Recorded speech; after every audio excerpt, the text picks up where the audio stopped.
Question 8, ए cement company, एक cement की company है, वो अर्न्स, उसको प्रॉफिट होता है 8 रुपये का अगर वो वाइट सीमेंट का एक बैग बेचती है, और उसको 5 रुपीज़ का नुकसान होता है अगर वो ग्रे सीमेंट का बैग बेचती है। तो सबसे फर्स्ट पार्ट में उन्होंने पूछा था कंपनी सेल, कंपनी ने क्या किया, 3000 बैग जो वाइट सीमेंट के बेचे एंड 5000 बैग जो ग्रे सीमेंट के बेचे एक महीने में। व्हाट इज प्रॉफिट, अब बताना उसको प्रॉफिट होगा या लॉस होगा। तो सबसे पहले लिखेंगे profit, profit for white cement bag, white cement bag equal to ₹8।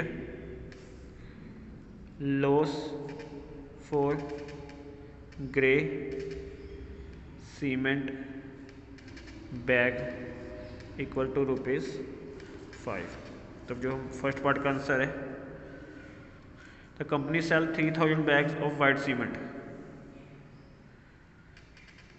Total cost of white cement bag, profit ले लिया कॉस्ट के, प्रॉफिट कितना होगा क्योंकि प्रॉफिट हुआ था। Total profit of white cement bag equal to 3000 into 8, 24,000 rupees, ये rupees है, ₹24,000। Total loss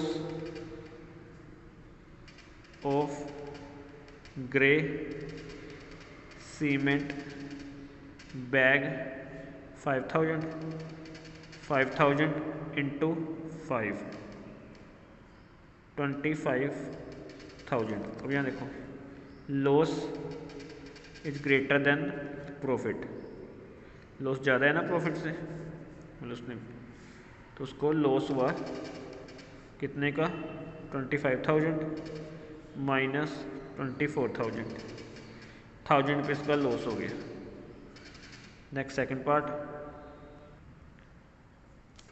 next b part, what is the number of the white cement bag. अब हमें वाइट सीमेंट बैग बतानी है, इट मस्ट सेल, जो बेचे जबकि ना प्रॉफिट हुआ है ना लॉस, इक्वल है।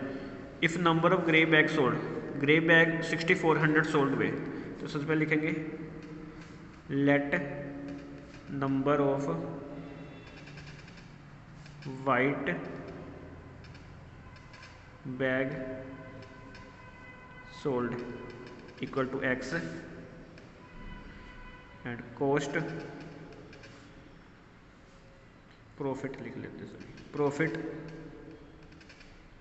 Of white bag, profit white bag पर हमें कितना होता था 8 रुपीज़ का, तो 8x हो जाएगा। Next number of grey bags sold equal to 6400, loss of grey bag sold 6400 into grey bag पर हमें कितना 5 रुपीज़ का होता था, तो 6400 को हम 5 से मल्टीप्लाई कर लेंगे, 50 का 0, 50 का 0, 54 का 20, 56 का 30 इंटू 32,000।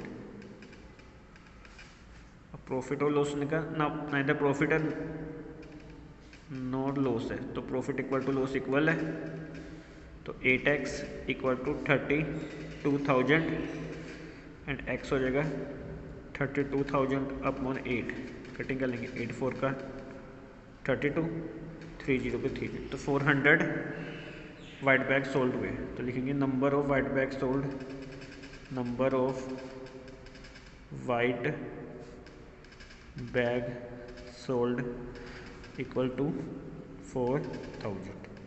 ये हमारा आंसर आ गया सम का, 8 सम का।